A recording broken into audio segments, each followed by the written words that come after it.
What is global warming? Are you aware of climate change? And what are the causes? Many factors can cause changes in the Earth's heat balance. We know that changes are large enough to cause major episodes of glaciation that have taken place in the past billion years. Climate change. This is the one of the biggest problem and issue that we are facing right now. It has something to do with species which is also threatened by global warming. Global warming. It is a gradual increase of the overall temperature of the Earth's atmosphere, generally attributed to the greenhouse effect. It is primarily a problem of too much carbon dioxide in the atmosphere, which acts as a blanket, trapping heat and warming the planet.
The effects of climate change is real, global, and measurable. The causes are mainly because of us.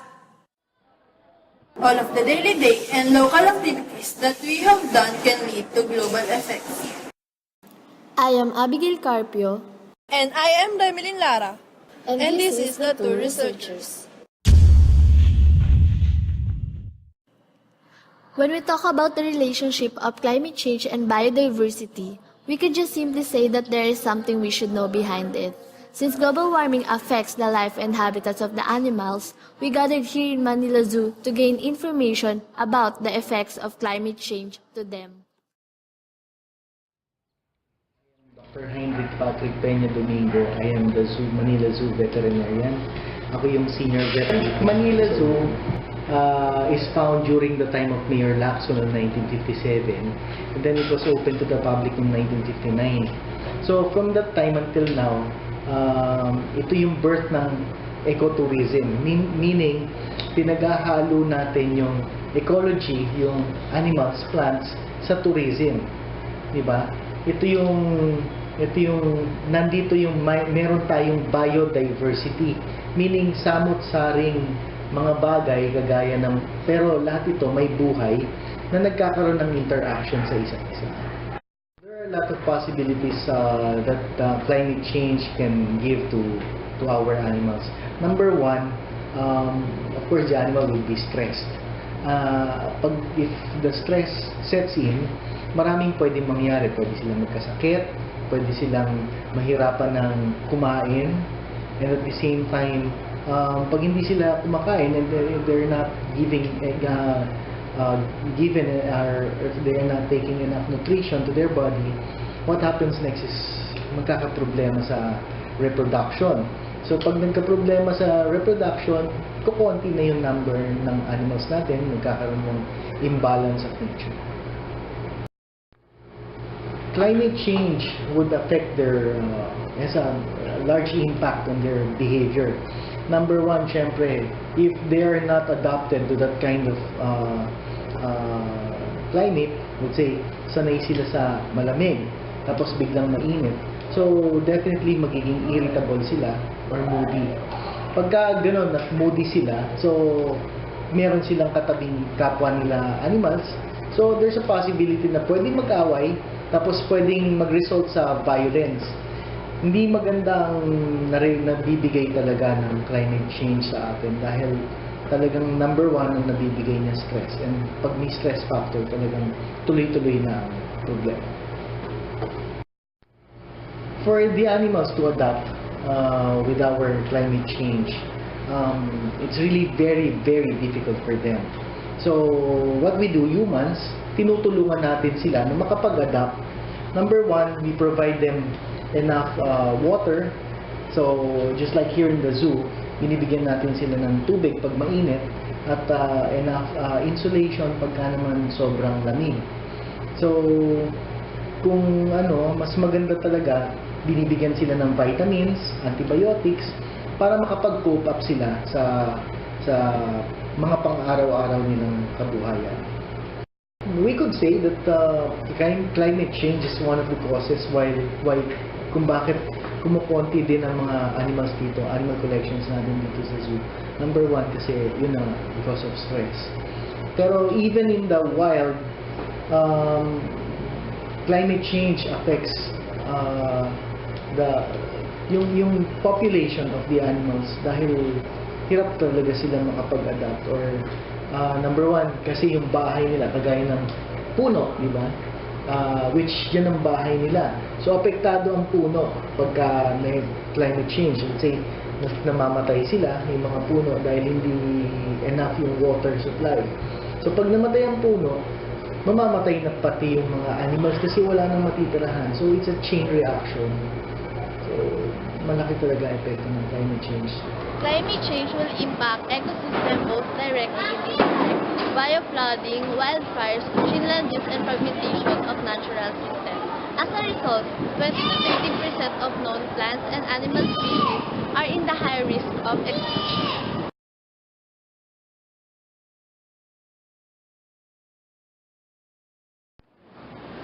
Since we already have an idea and information about the possible effects of climate change to the life and habitats of animals, we should also know and have some knowledge about what is the possible effects of climate change on us humans.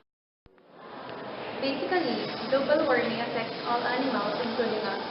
For humans, global warming affects our immune system due to sudden changes to weather. Another is that because of the high temperature in the atmosphere, our health is threatened, especially our skin, which protects us from ultraviolet rays. It affects our behavior by becoming irritable and unproductive. Extreme heat also makes us feel very stressed, and in a way, it restricts us from doing things that requires a lot of effort and energy, which makes us feel exhausted. As far as I'm concerned, there's no positive effects. It's more on the negative. Why? Because global warming can really affect the environment, the surroundings, like for example the pollution, too much heat, like in Australia for example, or California. They're experiencing bushfire or forest fire, so that can really be a cause for the loss of lives, loss of properties. My message as people, as responsible human beings, let us be very responsible when it comes to the environment. We have to be very sensitive and aware of what we are doing in the environment. Let's be vigilant. Let's apply the recycling ways, and then let's have a proper waste disposal or garbage disposal, and then let's try to be very, try to help in our possible way as people or human beings to really preserve the planet, because that's the only one we've got, this planet. Thank you. We interview random people regarding on their ideas when it comes to global warming. Yes, ako po ay aware sa global warming na nagaganap ngayon. Ang pinaka-alam ko na nag-aapekto ay ang simula sa usok ng sasakyan. aware po ako sa global warming kasi makikita naman po natin ngayon na paiba-iba po yung panahon. Sobrang init, sobrang lamig. Tulad po ngayon, sabi po sa balita, meron daw pong El Nino, pero umuulan. So, Yes po, aware din po ako sa global warming kasi kung makikita po natin yung paligid ngayon, hindi na rin po siya ganun kalinis tsaka yung ganun nga po, nagbabago-bago yung panahon sa global warming. Tsaka nakikita naman po natin ngayon, lalo na po sa panahon natin, dahil sa pagbabago po ng klima. Aware po ako sa global warming kasi katulad ng pabago-bago yung klima natin, yung katulad ng dapat mainit na pero naulan. Yun po. Aware din po ako sa global warming kasi napakalaki ng epekto nito hindi lang sa mga tao kundi sa mga agricultural products na Pilipinas. Po ako sa global warming kasi nararamdaman natin to ngayon. Minsan kapag summer, bigla-bigla na lang umuulan. Kapag naman umuulan, bigla na lang sobrang taas ng temperature. Sabi nga ng professor namin sa physical science, yung butas natin ng ozone layer, sinilaki lang ng Mexico. And ngayon sinilaki na siya ng Australia. Evident din ito sa Philippines, lalo na sa Antipolo, andyan yung mga smog, tapos minsan nagkakaroon ng acid rain. So, ayun, evident yung global warming dito pa lang sa Pilipinas. Global warming, what's happening to us right now, it makes our supply lesser while the people is increasing. It makes things different, like the climate, the change of climate, the weather, and so on. Are you aware of global warming? Yes. Give me example of that. Cutting ng trees, saka pagsusunog ng mga plastic. My idea about global warming, it is just, ito yung pagbabago-bago ng klima. Especially these few years, nababalitaan nga natin yung ozone layer ng tila para bagang nabubutas na siya. Naging apektado tayo as a student, parang mahirap huminga kasi dahil sa pollution, air pollution, water pollution, mga ganon. I think it feels like nasa isa kang kulungan na hindi ka makalabas at hindi ka makahinga kasi ayun, parang nakaka-pressure din kasi sabi nga, di ba, alagaan natin yung kalikasan pero hindi natin naalagaan.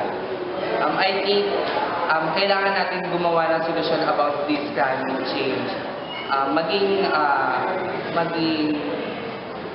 Dapat magkaroon tayo ng disiplina sa ating sarili, hindi lang dahil gusto natin baguhin yung mundo, hindi dahil gusto natin gumanda yung mundo, kundi gawin natin to dahil para sa sarili natin. Ang global warming ay sanhi ng pollution sa land, water, and air. Tayo din ang nagiging sanhi ng pollution na to or climate change. Sa simpleng pagtapon lang na ating basura, hindi pa natin magawa. Bilang estudyante ng letran, ang magandang gawin ng mga letranista ay magkaroon ng disiplina para sa gaya ng sa kanins natin, kailangan natin sundin ang play and go. Dahil dito natin mapapractice ang pagiging disiplinado ng bawat letranista. Unang-una sa lahat, kung makikita natin ang paligid natin, mararanasan pa ba ito ng mga susunod na henerasyon natin, di ba hindi na? So kailangan natin mapanatili ang kagandahan na nagha ng Diyos para sa atin at para sa ibang tao.